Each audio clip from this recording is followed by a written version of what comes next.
Part 10. It has been rumored in our college that community field work is one of the most amazing experiences in first year due to three main reasons. First is the rest you get from the hectic schedule of college. Second, the amount of friends you make.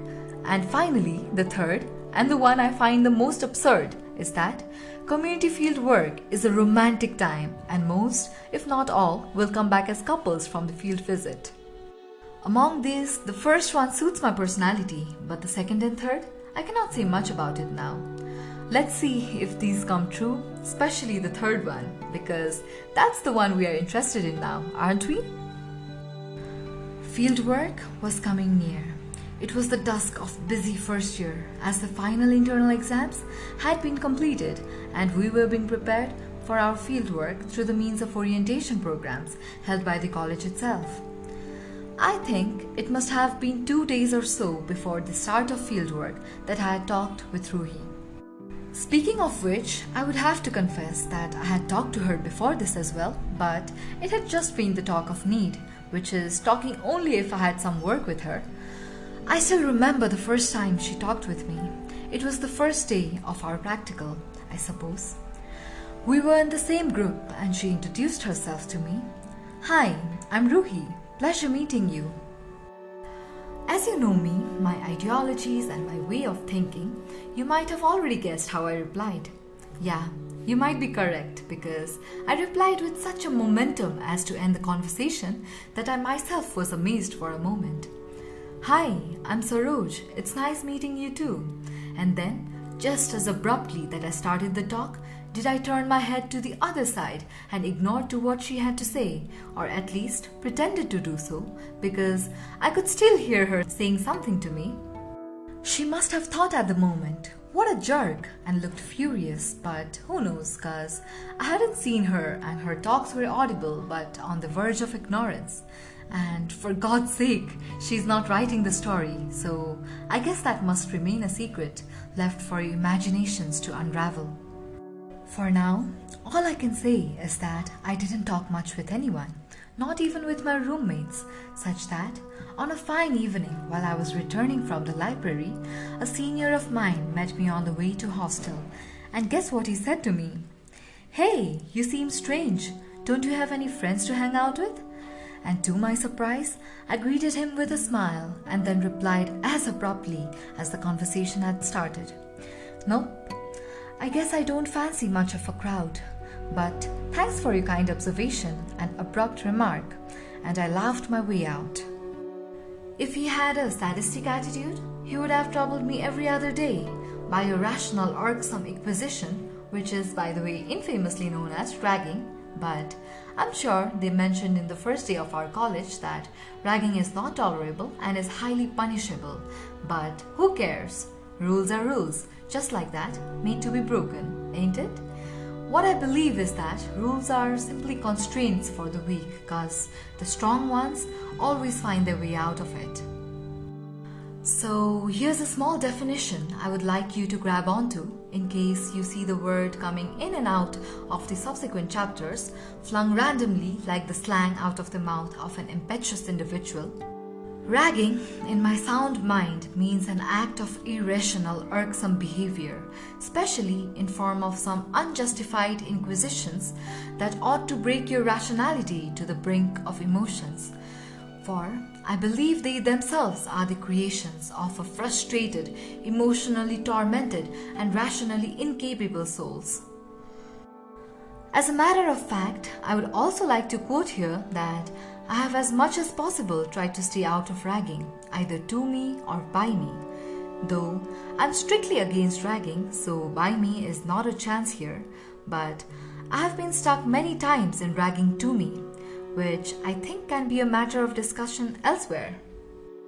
To keep you in light, I would have to admit that I was always such a jerk to anyone in the first conversation, as was with the case of Ruhi. But maybe it was just because of my nature of introvertism that I must have developed this protective reflex. Maybe that was an evolutionary benefit for me. Don't know, but I don't act that way if I know you and feel comfortable with you. So was the case few days before the start of field project. The orientation program was over and I was going to the library. It was just a few steps walk from the class. I was in the way when suddenly a hand patted me on my shoulder. I thought, no, not again, for I remembered my first talk with Shrija on the gate of high school. So I just didn't care much to look back. I just pretended as if I had not felt anything and continued my steps. I was stopped by Ruhi, who came running by my side and stood in front of me. I was confronted once again by this soul, which would seem to haunt me for a long time thereafter. She pretended to be furious, but I didn't quite buy the idea as I could clearly see it through her pretentious stand. She looked for once into my eyes and said with a crackle, "How rude of you! Can you not look when someone is calling you?" and gave a sigh of anger. I tried my best, but I couldn't help it, and then, as to make a mockery out of her, replied in a gaily tone, "When?" She too was in a jolly mood, for she replied justly in an imitative manner, "I had been calling you from the time you came out of the class, but you just don't seem to hear me, do you?" And then continued with a bit of rage, "You're ignoring me, and let me make this clear. We are in the same group, and ignoring me is not gonna help you." For a bystander, the situation must have seemed grave, but I knew that she was just pretending, so I couldn't help it and then gave a laughter modest enough for the situation, with the words, "Okay, I'm sorry, ha ha ha," flung out of my mouth. At the same time, I caught my ears as if in a sorry manner. Oh, I cannot describe in words what a funny moment that was. It was absolutely cherry, like those on the top of a cake. She seemed to be out of her pretentious mood, and I, after controlling my laughter, continued with a bit of fake seriousness. "May I know where you are going? Or is the operation a top secret?" No, it's a top secret, but not for you. I'm headed towards somewhere you are headed towards." Now, I could sense a speck of trifling in her voice and thought to play a part in her petty act. So I spoke in a gentlemanly demeanor. "Well, I'm quite obliged, madam, and for that I shall forever be great. If you feel me worthy for my contribution, may I know if I may be of any help?" And that was it. She was also going to a library to borrow some books, so she asked me if I could carry the books for her, and I agreed, as I was also going to the library, but to return the books that I had borrowed. But it seemed trivial and pointless when I found out that there were not much of heavy and bulky books that she had borrowed, but only a small one which I believe must not have been an inch larger than A5, that is A4 paper folded in half, and was not much heavy either, or let's say was too light, maybe few 100 grams or so. And it was just funny that I had offered to carry her books, and the fact that she had asked. I could not hold the laughter at the petty crime that had been caught. So I just laughed as I parted my way and told her, "If you ever need your help with carrying these kinds of heavy books, remember me, cause I believe these books are way too heavy for your might." She gave a blushed, angry look, a mixed look, which seemed much pretty for the torpid comedy that she put upon a few moments ago. And the next thing that happened was the community field project. It was an extremely fun part of the first year. All that we were required to do was to ask and fill the forms that were provided to us by the college, and at the same time make a report of the act. Though, in theory, there was a lot of tasks that had to be done, but in practice, it was just like going to homes, filling the forms, and ultimately copy-pasting the data into the previous year's report so as to label it as our own report.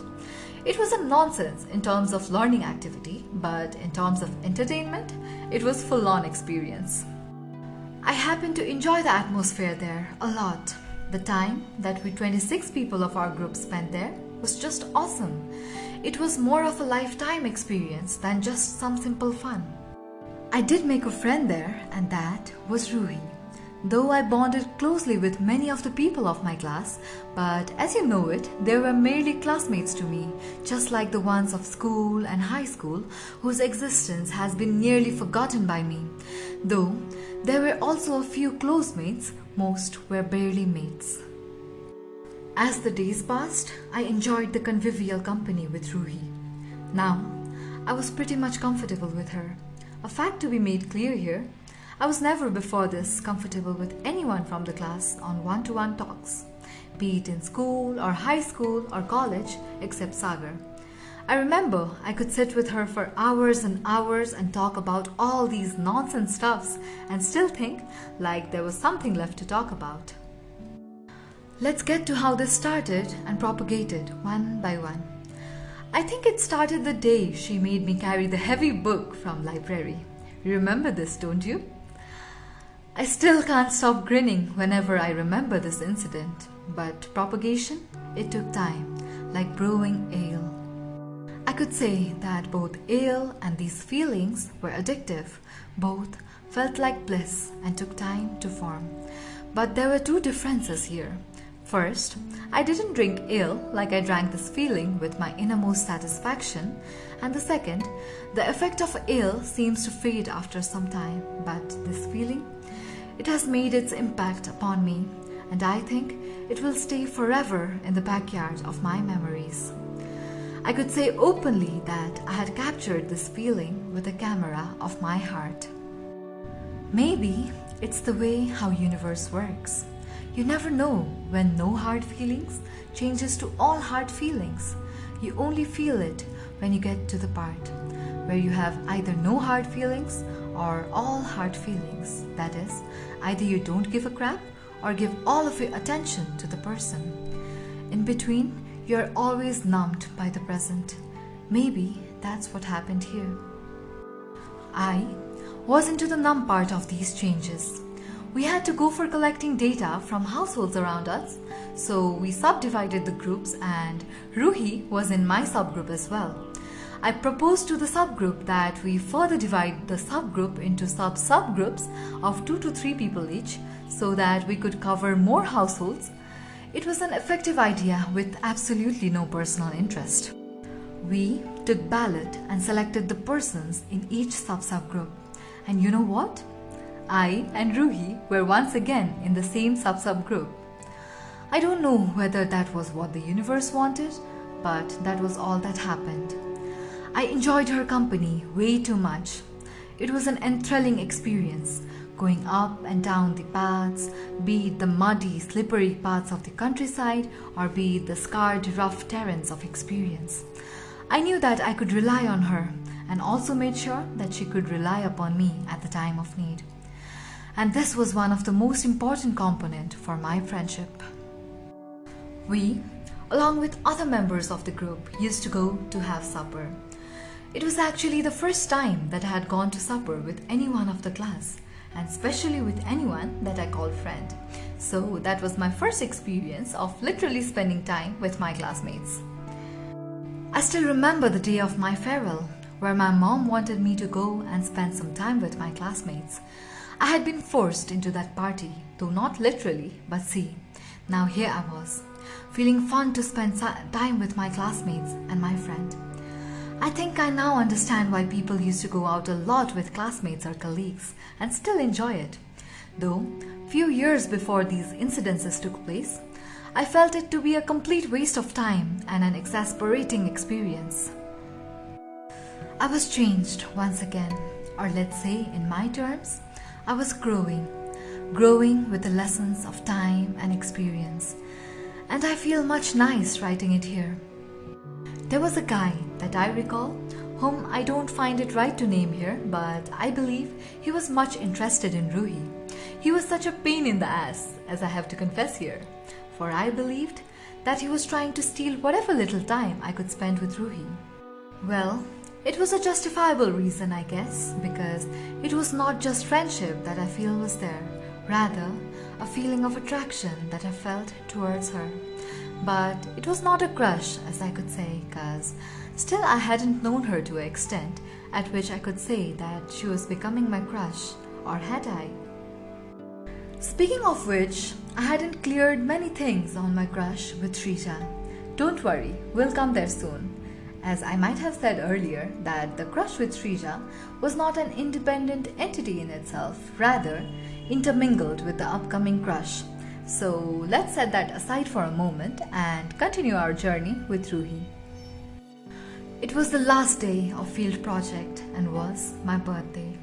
I had a strong feeling of friendship towards Ruhi, so I thought that I had to tell her that before the field project was over, and what better day would be to confess rather than the last day, which also coincidentally matched to be my birthday. So, with this feeling, I woke up early that day, got fresh, and also gave her an alarm call. As we used to say for a call that was given by anyone who woke up early, we had made a norm that whoever got up early will call the other, just a missed call, so that each will wake up and then we could play badminton or volleyball or stroll around our camp or just simply sit there and talk, nothing much. Not a big deal, but for me, it was a big deal that particular day, cause it was not just for such stuffs that I gave her the alarm call that day. It was for something more. You know, there are a lot of secrets that are kept between two friends close to each other, which only they know and not anyone else. Such a secret for me was C. I used to call her C, which I shall not by any means, be it sweet talks or brute force, expose to anyone, and also believe that she too will not reveal it to anyone. Though the meaning of C has changed now, but I still call her C when I'm alone with her. Don't mistake me here, as I also have many such secrets with my other friends, be it Sagar, my family, books, or God. Each one of them are independent to each other, and I can't share any of their secret with anyone, not even among them, and that is a word I hope to keep forever. As said, one such secret between me and Ruhi was C. But alarm call was not such a secret, as it was not worth calling a secret. But I gave her an alarm call and proposed that we should go for a stroll around the camp. It was a reasonable approach, but she denied the proposal and told to wait for others to wake up so that we could all go together. And I didn't want that, but at the same time couldn't do anything to change it because I respected her feelings and words.